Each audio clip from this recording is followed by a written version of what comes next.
Before we get started, I want to address just two things real quickly. First off, yes, new art, new sprites. The old ones look pretty shitty. Don't have too many sprites just yet. I've only got about 6, so for the next couple videos, they're just gonna be a little basic, alright? Second of all, I'm trying to take my content in a new direction. I've been doing a lot of thinking, doing a lot of self-reflection. I don't like how negative I am. I think I'm too negative, too mean-spirited in my videos, and I want to change that. I don't feel good about myself at the end of the day, doing what I'm doing, and I want to try doing a bit more, less harmful stuff. I'm still going to be a douchebag, I'm still going to be an asshole in my videos, because that's what you guys find funny. That's what I got popular doing. But I want to be more benevolent asshole, you know? I don't want to target people anymore. I want to do more just lighthearted fun stuff. Just be an asshole for fun. Probably won't get any more videos like the Thomas the Tank Engine one where I'm just taking the piss out of Slick Doodle Guy for the whole video, cuz you know, that wasn't really nice of me. That was rude, okay? I don't want to target people, all right? I don't want people to feel targeted in my videos cuz I know how that feels and it's not fun. I want to be able to say mostly objective stuff rather than just insulting people. That's not a substantial video. So, with that out of the way, let's read a fanfiction in which Snape has poop sex with the Teletubbies. Severus Snape, Professor and Lover, by some guy, written in some year at some point, probably. The author. Hi people, I don't own Harry Potter and Teletubbies, but I think J.K. Rowling must think about doing a crossover. It would be very cool. Severus Snape, Professor and Lover. Severus Snape was very sad. He was not having many pleasures doing lectures and teaching students anymore. Students. All those adventures happening at Hogwarts sucked the inner life from his bones. I read that as boners, I swear to God. I'm jumping the gun a little bit, cause... yeah. And he had nothing more to accomplish. He went to Dumbledore. Headmaster, I want to be expelled. I don't have what it takes to teach anymore. You don't expel a professor. But Snipper, you are my best professor. You can't go and waste the knowledge you have. Oh, Dumbledore, I'm so sad, said Snape, putting the back of his hand on his forehead. Dumbledore, the powerful and wiseful magus he was, thought a solution. Okay, Snape, I'll transfer you to another place, somewhere calm where you will help good creatures that have no parents. Snape got grateful that Dumbledore understood his feelings and pushed him to place less onerous onto his advancing age. Onerous. You're gonna use a word like onerous when you're barely able to. You can't even spell knowledge. You're using words like onerous. Snape took a train after days, finally reaching an colorful and wonderful place. It was the Tubbly Dome. That's such fucking Tourette syndrome. It was the Tubby Dome Supertronic, the place of dwelling. Okay, we have backspace keys for a reason. It was the place of dwelling for his new students. He reached there, and a periscope welcomed him? Professor Snape, you arrived. The students wait you in the classroom. Snape was still sad, but his powerful stomach got chills. because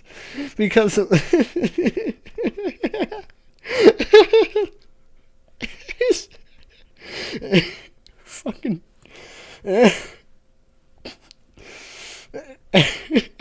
because the mystery of novelty approaches his comfort zone. When Snape entered the classroom, 4 color Cretus were there seating on the chairs. They said to Snape, "Uh-oh," and Snape smiled, feeling his heart get full of ignominious passion. Oh my god, stop trying to use big words. Ignominious. Okay. Alright, dear students, today you will learn potion making. No, we want to learn how to be adult. cried the four Teletubbies. I'm just gonna use the same voice for all the Teletubbies. I don't care. They had lived for many long inside that perfect bubble, only experiencing the baby joys of youth. But every day was equal to them. Not really happened at their house and life was boring. You know, I got this theory that the Teletubbies are like alien infants and they're inside a simulation because, you know, obviously when aliens become, like when a species becomes so advanced, they start like allocating the jobs of like child rearing to technology. That's why they have like advanced AI like the Nunu, and they have machines that prepare their meals for them. Probably a product of the simulation. They're obviously, I mean, they're probably like put into like comas, and they're fed food through a tube until they reach adulthood. Like the simulation is meant to build their mind and teach them things, basic things, and then when they're a suitable age and they aren't a hindrance, they are released from the simulation and they assimilate into society. And it would explain like a lot of stuff, like who built the Nunu? Why do they have a robotic nanny? Why did the Teletubbies have a robotic nanny? Who built that? Someone had to build that, you know? When Snape arrived, a flash of hope filled their hearts with the promise of life beyond the perfect prison they got trapped when they got born. Only that dark-robed and pale-skinned man can save the babies from this terrible fate. But kids, said Severus, I must accomplish the curriculum. Oh, Professor, I'm dying from inside. Don't let the evil Periscope suck the last remnants of humanity locked in my so fatal broken heart, said the yellow Teletubby Lala with a sensitive voice, calling for a strong man to free her mind. Her body. Oh, boy. So why did they, if they can talk, why did they greet him with like the typical, uh-oh, you know, the stuff the Teletubbies would normally say, like oopsie and uh-oh.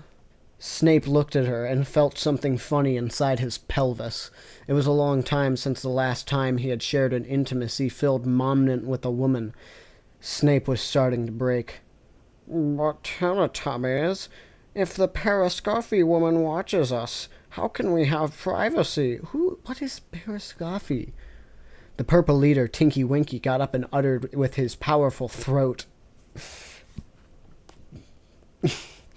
I have a secret place, Professor.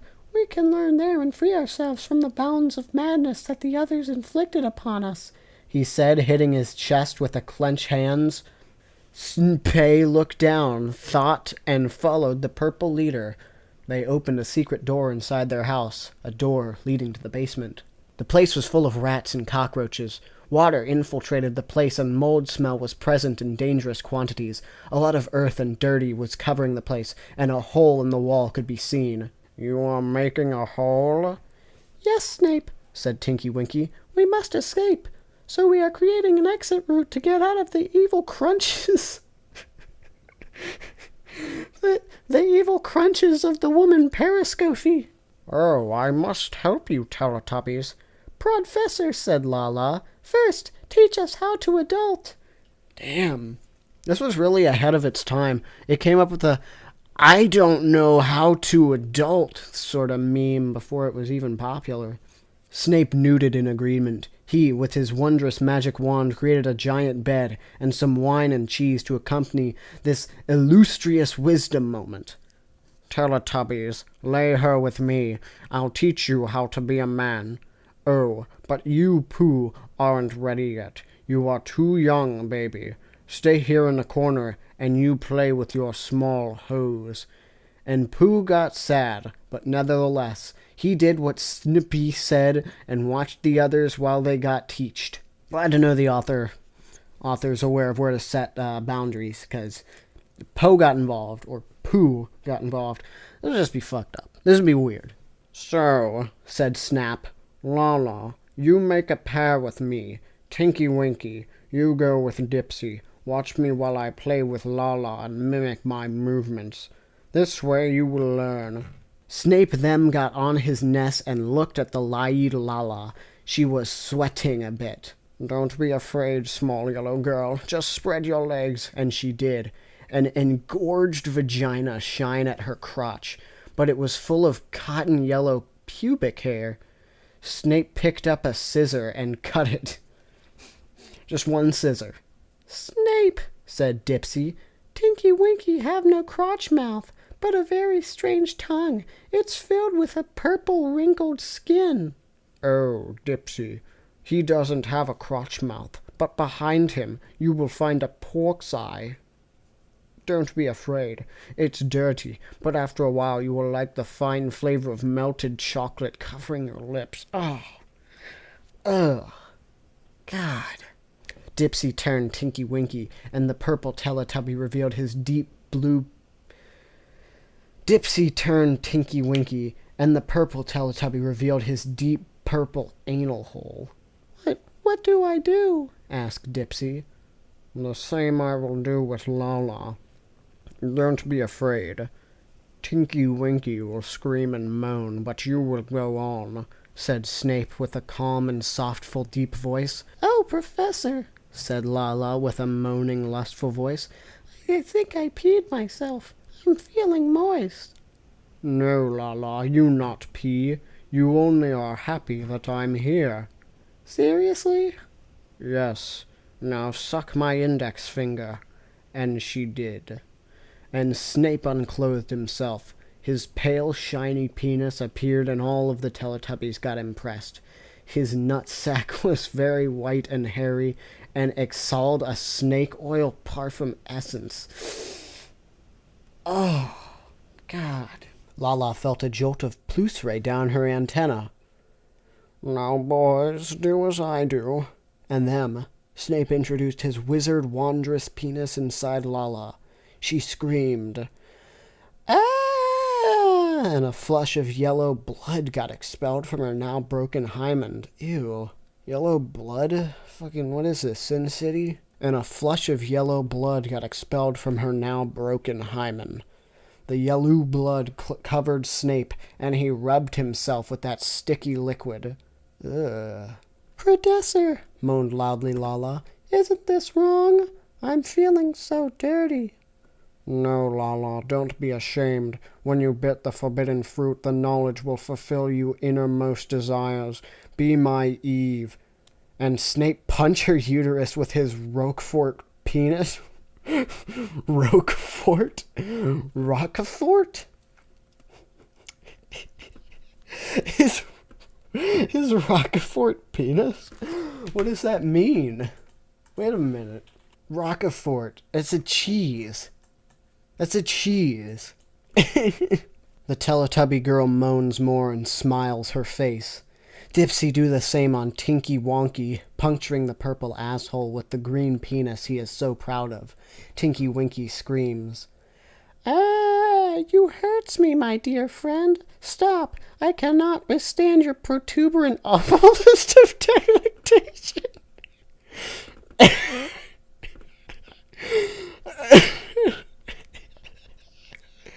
What? Yeah.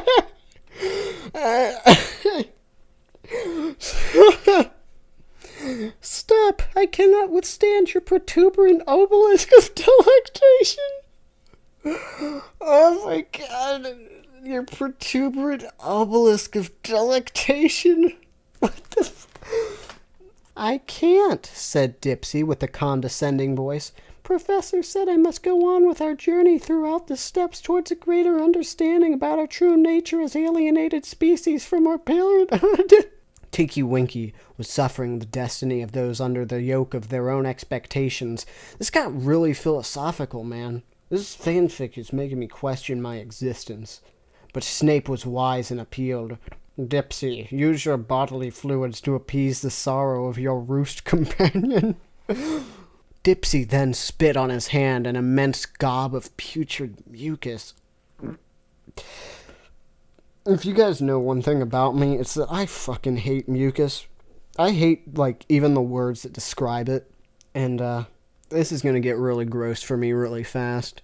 It was green as his body and full of dancing crawlers that were enjoying his hot abode that was his nostrils. What, he had he had parasites? He had parasites in his nose? Dipsy covered his fluffy, hard penis with it and penetrated Tinky Winky again. This time, the purple one enjoyed. Oh, that's horrible. That's horrible. Snape was funking hard Lala. A lot of yellow blood continued to get at her defilled vaginal daisy. Oh my god, that was a train wreck of a sentence right there.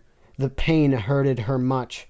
Professor, it aches my skin and negates the maturation you unleash inside my sacred womb.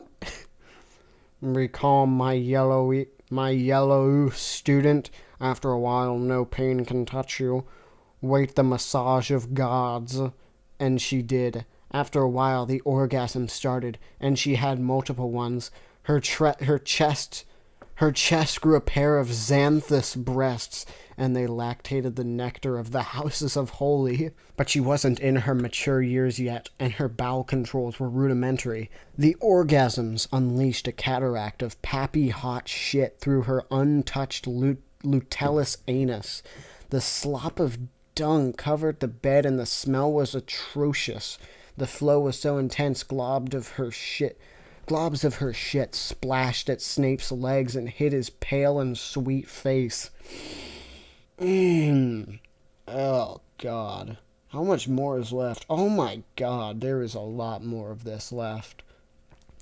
Oh, Lala, said Snape. Finally, the cocoa honey bestow us with this feast of gourmandized guts contents.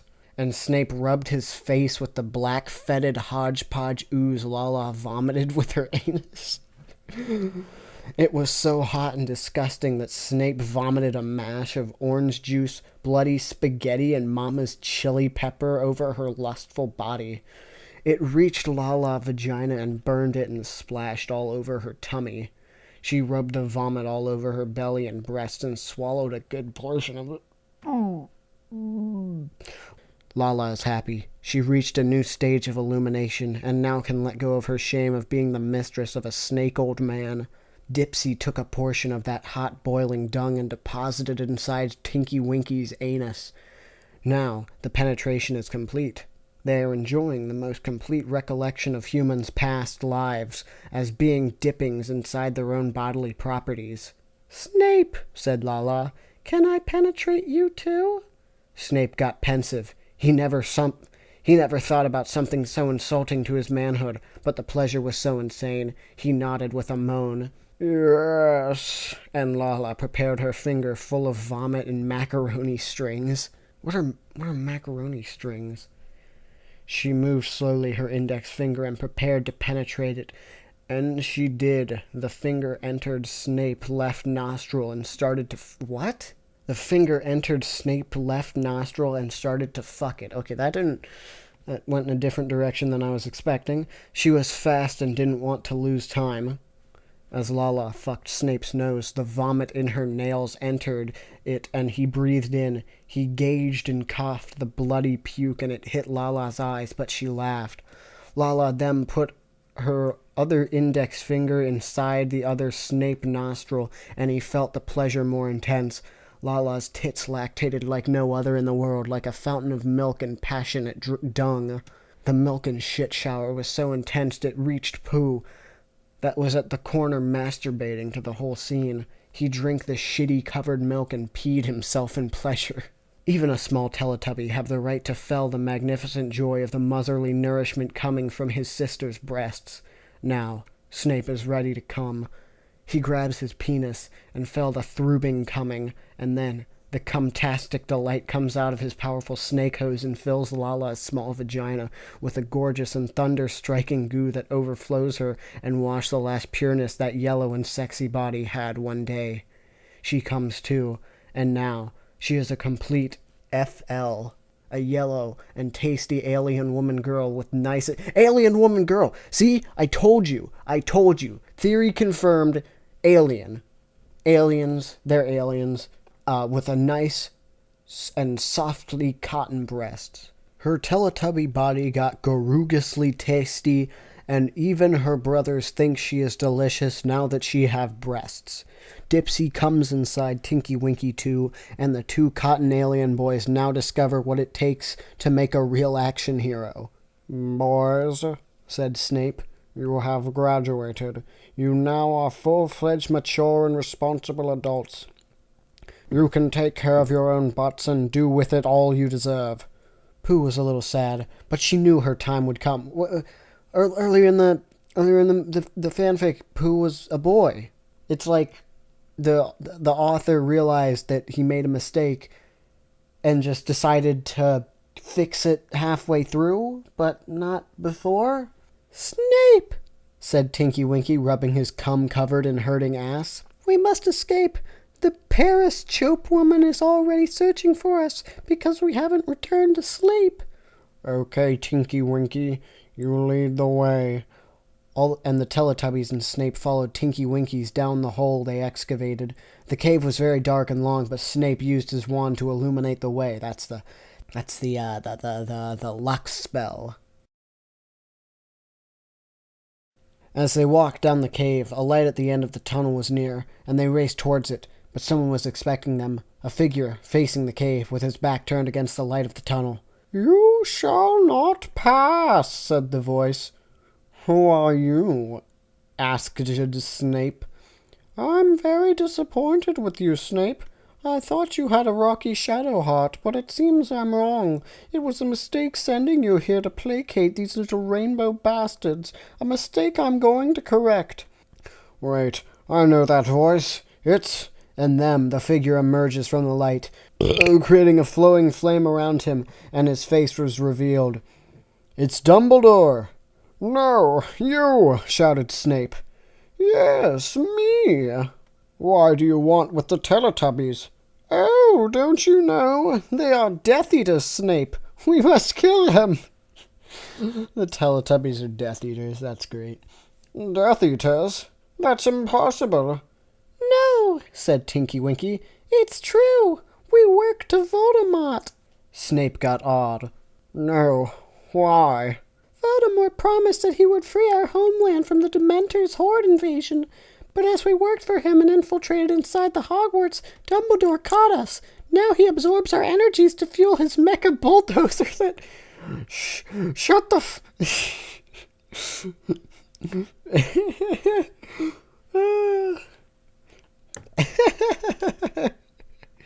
I can't do this. I can't fucking do this. Oh, it's just this. Oh my god. What voice was I doing for Voldemort? "Shut the fuck up," cried Dumbledore. "You now will die." "No, I will not permit," said Snape. He created a strong bond with those aliens, and he can't let them die, even if they are working for the enemy. "So," said Dumbledore, "you will die too." And Dumbledore invoked the killing spiel from his wand, but then Yinky Winky from the bottom of his purse pulled out a Colt 45 revolver and shoot Dumbledore. Oh my god, but the wizard deflected the bullet. "Ha! You cannot kill me!" "Snape, go save the Teletubbies! I'll buy you time!" cried Tickney Winky. "No!" shout Lala. "We can't let you die here!" "But you must! He will kill us, and no one will save our homeland!" And the Tinky Winky advanced in Dumbledore's direction, shooting rapid bullets at him. Snape used his wand and started to drill a hole in the cave, circumventing the vicious battle happening near the entrance. Snape and the Teletubbies managed to drill another hole out some feet away from the confrontation and got out of the cave. They raced away from it, and at some distance they saw Tinky Winky shooting Dumbledore. "Dumbledore!" cried Tinky Wink. He picked a hand grenade, pulled the pin, and threw it at Dumbledore, and shouted, "Die, bastard!" "No!" And the cave exploded, launching debris all over the place. "Fast, Teletubbies," said Snape. "Hide!" And they did. A lot of rock fell from the sky, and fumes and dust covered everywhere. "Tinky Winky!" cried the three Teletubbies, and Lala tried to run and find her purple brother, but Snape prevented. No, you can't. This place is unstable. We will die staying here, cried Snape, and the earth started to shake. They raced... I'm sorry, I'm just fucking... I just fucking... It just hit me that Tinky Winky had an epic final battle with fucking Dumbledore with a gun and a grenade and killed him. Sorry, that just hit me, like, all at once. They raced away from the crumbling, tumbly dome Supertronic. Again, read that as Tourette syndrome, avoiding the falling rocks and the poison flower that attacked them. You want to elaborate on that? That poison flower, that potion flower? Maybe that'll be the subject of some expanded universe shit, I don't know. After a while, they reached a safe haven. Lala was very sad and crying much. Why? Why did we let him die, Snape? Oh, Lala, he saved us and was his desire that we escaped. But it is not fair. I know. And Snape hugged Lala, and the other Teletubbies did it too. Now, these 4 heroes must find a way to save the Teletubby planet from the horde of Dementors that are trying to invade and conquer the place, slaving all of the millions of Teletubby inhabitants. Who is behind all this? Is Voldemort involved? And Snape and Lala? Will they be together in the end? Snape says, Lala, I promise we will avenge your brother. The end? Okay. Now time for the review. I'm thinking this is a troll fiction. You know, the idea of Snape and the Teletubbies was a pretty weird idea, but I've seen weirder, and I hadn't actually read this, and I don't know how old this is. And if it is a troll fic, then it's one of the more subtle ones out there.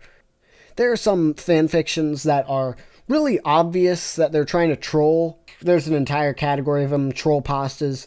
And there are some that are really good and excel in that category because the author is really creative at being stupid, like Sonic High School and 30 H's.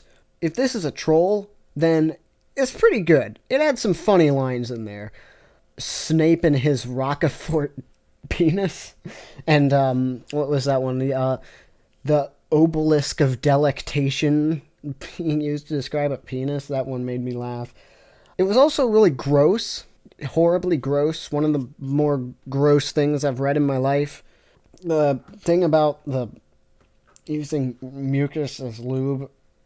That was pretty gross. That was worse than the entirety of Dipper Goes to Taco Bell for me. Because that just... I'm thinking about that. They didn't use any of the keywords that really grossed me out.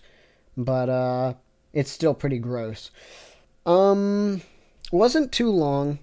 It sort of devolves. I almost feel like the first part was taken, and then whoever posted this on Reddit added their own slightly more trolly second act or third act to this, because when I read about this fan fiction for the first time, there was no message about Tinky Winky killing Dumbledore with a hand grenade, and I couldn't find the original, but I did find another one that involved Snape and the Teletubbies, which I'm pretty sure was a reference to this one from 2002, so I'm not sure. I'm not entirely sure. Who knows? But this is the only place, this is the closest thing I could find to the whole fan fiction. Maybe it's not even the real thing, but who knows? Whether or not the intentions, it's still something that was written, and if it's a troll, maybe that takes a little bit of the fun out of it, but it's still a weird thing that was written at some point, and it's still something that can be read and reacted to and have fun with, you know? So I'm going to give this fanfic a 7 out of 10. It grossed me out, which is commendable. It made me laugh, which is very commendable. And it's creative, which is also commendable. So I like that. I like that in a fan fiction. I like that in a bad fan fiction more than I like that in a good fan fiction, because there are no good fan fictions. They're all terrible. The only good fan fiction is a bad one. That's what I think. And if you like this, if you thought it was a fun thing to watch, feel free to recommend me some more, maybe possibly obscure fanfictions. Maybe ones that aren't on top 10 lists. Maybe ones that don't get talked about a lot. Maybe ones that'll make me puke on video. Maybe I'll make this a monthly thing. Maybe this will be like a regular Digby Reads bad fanfiction. Because I have fun with this. I like doing this. If it gets a good reaction, I'll see about doing this more often. If you guys like it, tell me. Anyways, that's going to be it. See you next time, boys. What's up, guys? This one goes out to Donald Kent, Little Piggy, and Zaffior. Thank you to all my patrons. And follow me on Twitter. Fucking over 75k subs, and I only have only 3,000 of you are on my Twitter. Probably not even that. Fucking shameful, you guys.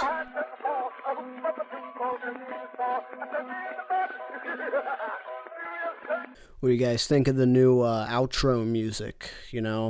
Last time it got flagged for copyright because I got too careless with it. But now it's in the public domain. I found something in the public domain. I said, hey, internet, you got some public domain songs? And the internet was like, here, Digby, why don't you take it? You can use them in your videos. And I was like, heck yeah, that's the magic of the internet, baby.